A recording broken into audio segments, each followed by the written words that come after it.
Hello, everybody. This is going to be the last story for this month's Awareness Month of sexual assault survivors of any shape or form that they have gone through. And this is Josh's story, so I'm just going to get right into the story before wasting any time. Josh Lamont was hold on. Sorry about that. It was about taxes. Josh Lamont is a writer, a former Obama White House spokesperson, the founder of counseling firm JRL Strategies, and a survivor of sexual assault violence. Josh first disclosed that abuse his experienced when he was a freshman in college to another student. Dominic was his best friend and eventually, I'm going to say Dominic for shorter, best friend and eventually my first ever girlfriend. Oh, maybe it's a girl. Maybe I don't know.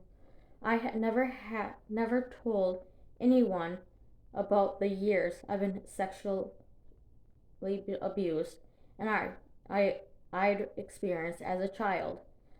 I lived in silence for years, and now away from home, my first time, my repressed memories began to traunt me and become increasingly vivid, violent, and intense nightmares. For weeks, for sleepless nights, by November, Josh was nearing a breaking point and struggling to force on anything and other than his pain and shame. His girlfriend was his only comfort and soon would be the first person Josh disclosed the story of a child abuse. It happened to be on his 18th birthday.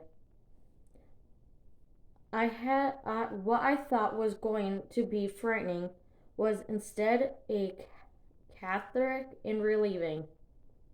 It felt loved, safe, and free of pain with his girlfriend, and as soon forward she guided me to a campus therapist, which led me to disclosing to my parents over the holidays.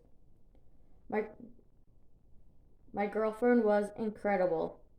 When I was consumed by darkness, she helped me to find a way back to light.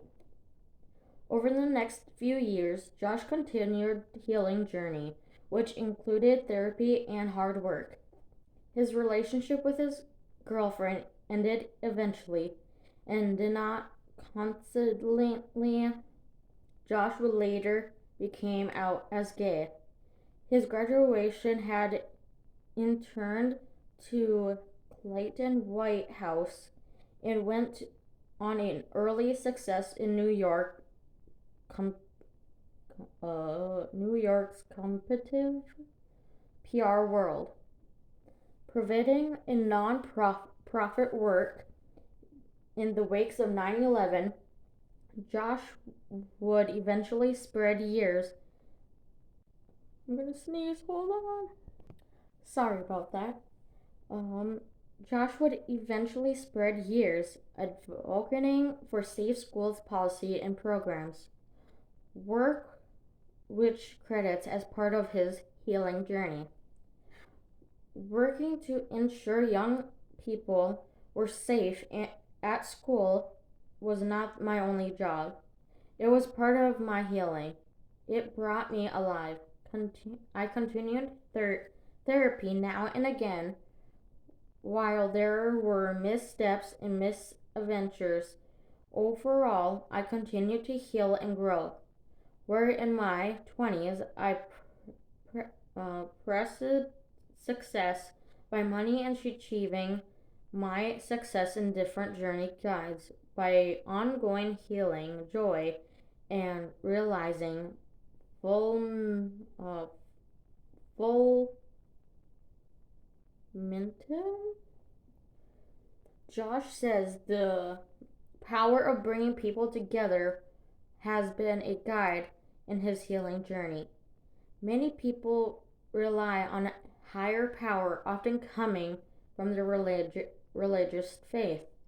My higher power comes from the people around me, and very specifically the power of opposite coming together for positive change.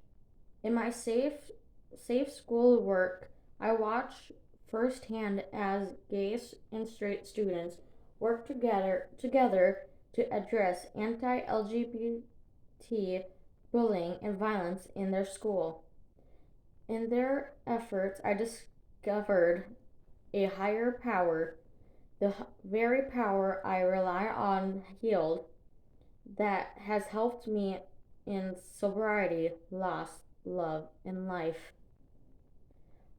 Bringing people together and giving back are common themes throughout Josh's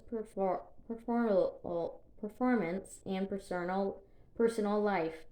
For his years, the GLSEN, an organization dedicated to ensuring LGBTQ students are able to learn and grow safe in their schools, to later work in solitary, the Obama White House, and recent years running his own business. Being being of service as the has been a big part of healing and fulfillment, both hard in my everyday life. More survivors speaking out. Josh seems more conversations and dial happen. Oh, I don't know that word. Happening today. Conversations about topics of sexual abuse and harassment are more common in workplaces, homes, and also in communities. We are having conversations today that weren't happening 4 years ago, and currently 20 years ago. I think they are leading to more bigger changes happening in almost everything industrially and workplace. And while I spent many years stepping up and speaking out, I learned to recognize and accept that as a white man, I lived and benefited from unearned privileges. Josh says that although he's been historically someone who looks like to lead to step forward, he has found and learned along the way the gift of listening, learning, and taking a step back. I may have the best interactions, but I have much to learn and to gain by focusing my renewed commitment to equal and inclusion, recognizing that while I have at times been a different voice in the room, there are too many people who still aren't in the room. Speaking out has also been part of Josh's growth and healing.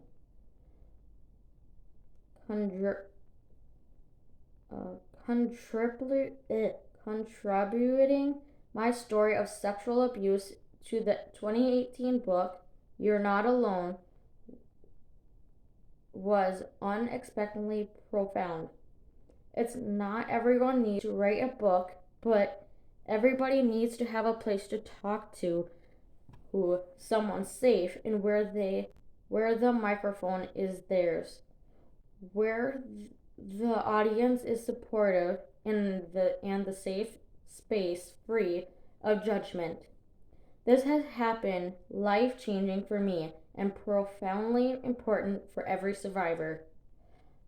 For Josh, it it also came back to the community and services. Working through trauma and recovery from abuse for me involved disclosure, contacting fellowship, and the right time service to others. I have also learned that self care is the best and helped me life for the fullest.